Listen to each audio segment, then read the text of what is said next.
Hi guys, welcome back to my channel. In today's video, I attempted to create a wearable, easy to do eye look that incorporated some color, but it turned out into a gold fading into green cut crease. Hopefully it's still easy to follow, but in today's video, I used the BH Cosmetics Dual Effect Wet to Dry Eyeshadow Palette. To start off, I'm going to set my eyeshadow primer using this shade right here from the e.l.f. palette.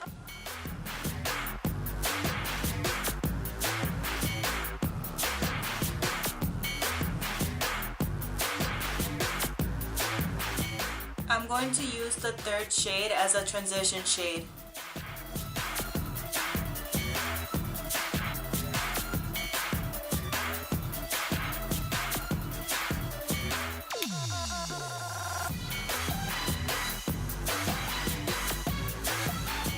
And now I'm going to use the middle shade as my crease shade.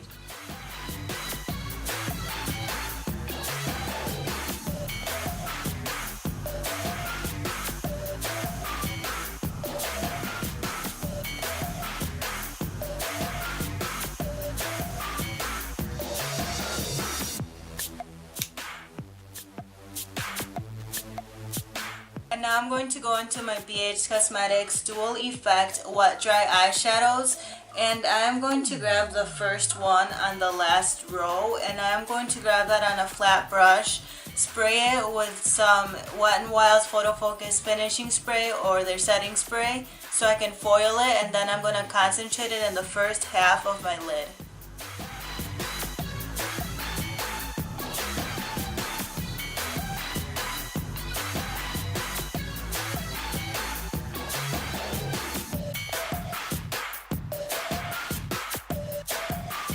These colors are really pretty when foiled.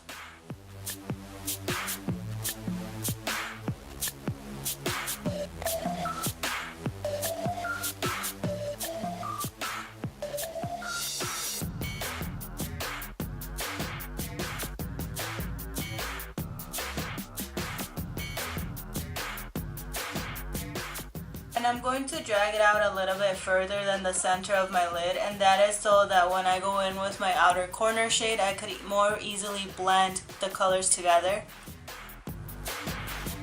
Now for my outer corner, I'm going to grab the green shade that is next to the shade we already put on our lid, and I'm also going to foil that when I pick it up with a flat brush.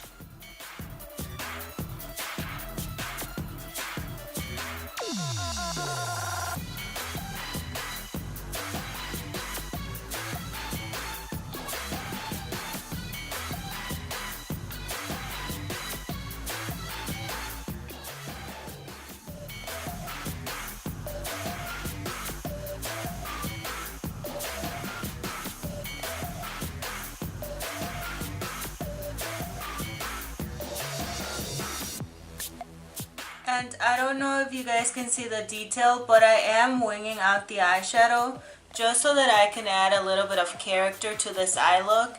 So in essence, this eye look turned into a cut crease.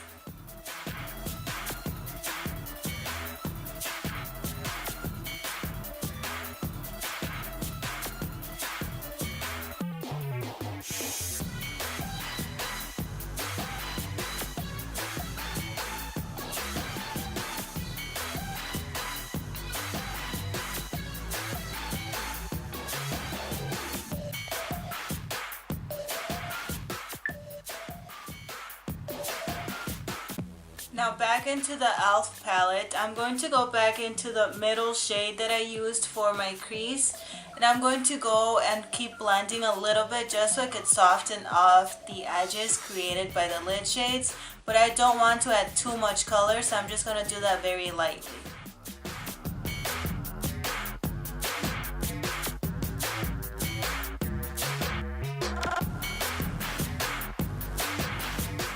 Now I'm going to go back into this first shade, and I'm going to clean off my brow bone area.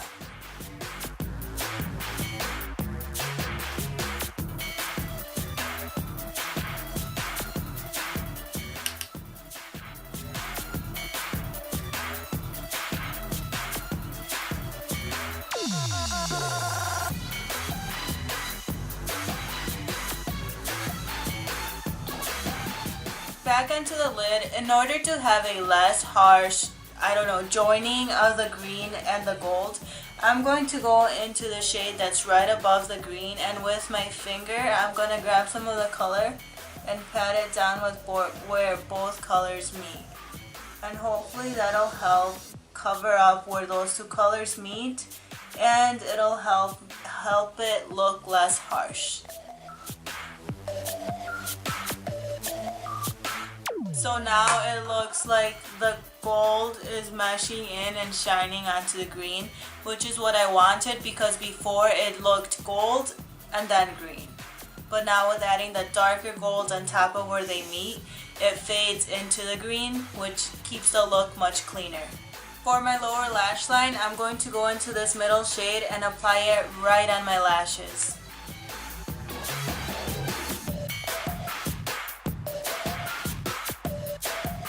And now I'm going to blend that a little bit by mixing these two shades right here.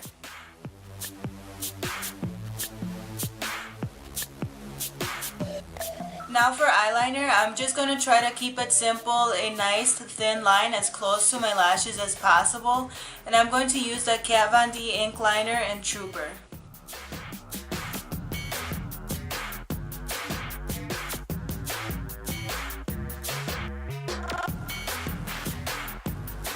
I already curled my lashes, and now for mascara, I'm going to combine the Lorac Pro Fiber Mascara with the L'Oreal Lash Paradise Mascara. And how I'm going to do it is apply a layer of Lorac, then a layer of L'Oreal, and a final layer of Lorac. For my lower lashes, I'm only going to apply the L'Oreal.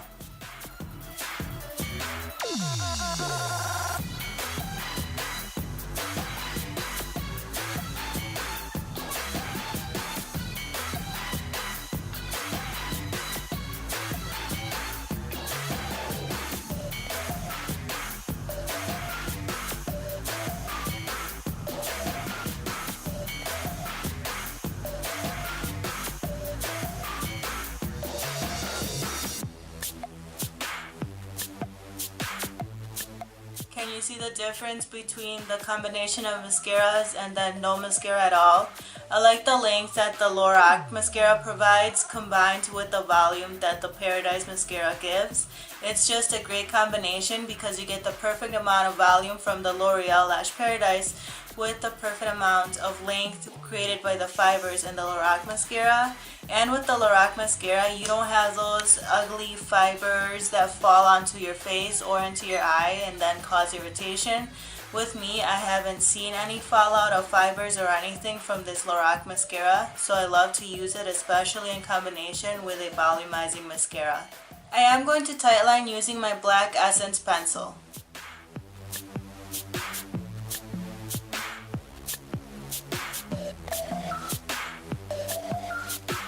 For my lips, I'm going to line and fill my lips using the Palladio lip liner in the shade Natural, and then over that I'm going to go with the Lorac Alter Ego lip gloss in the shade Babe.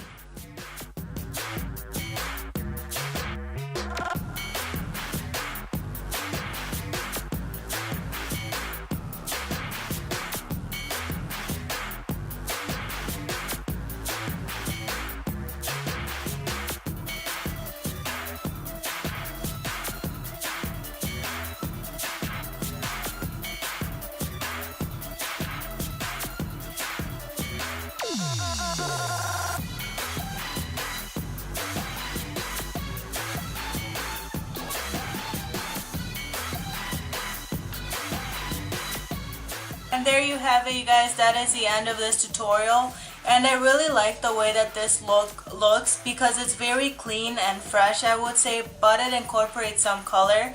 If you want to try out some colors during the day, or if you just want to dip into color,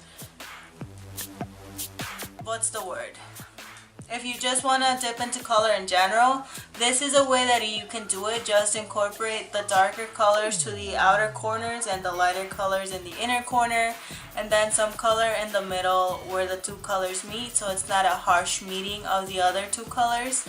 And I really like the way that this glossy lip looks with the eyes.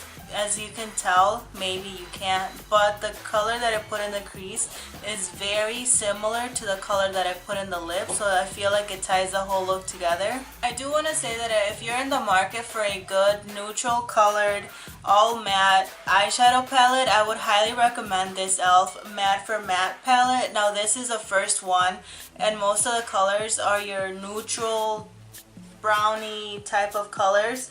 The second Matte for Matte, I believe, is more warm tone, but this one, because I've used this one, is really well pigmented. It's very pigmented. I mean, you've seen the tutorial how the crease shades and everything went on. It's easily blendable, it's pigmented, it's soft. It's a good palette. I think it goes for $10 and you get a good variety of shades here. You can complete many eye looks with this palette, and this palette could be a companion for other colorful palettes that you might have. But like I said, if you're out in the market for a good, affordable, well-performing matte eyeshadow palette that has your everyday neutral colors, highly recommend this, the e.l.f. Matte for Matte, and this is a first Matte for Matte. And also with the BH Cosmetics palette, I noticed that when I was applying my eyeliner, the color right here was starting to crack off, and that's where I applied it all wet or foiled with my setting spray. So in order to fix that, I just dipped into the color with my finger, just tapped my finger into the color, and then applied the dry eyeshadow and tapped it on to where it was flaking off. And for now, it seems like that solved my issue. But I don't usually have this flaking off issue with other shimmery or wet to dry eyeshadows. So I can write in the description box if even after applying the dry shadow on top if it flaked off. But for now, just know that if it does flake off, you can easily go with the dry eyeshadow, pat it on top, and your issue will be solved. That is it for this video. Thank you for watching. Please subscribe if you haven't already, and I will see you in my next video.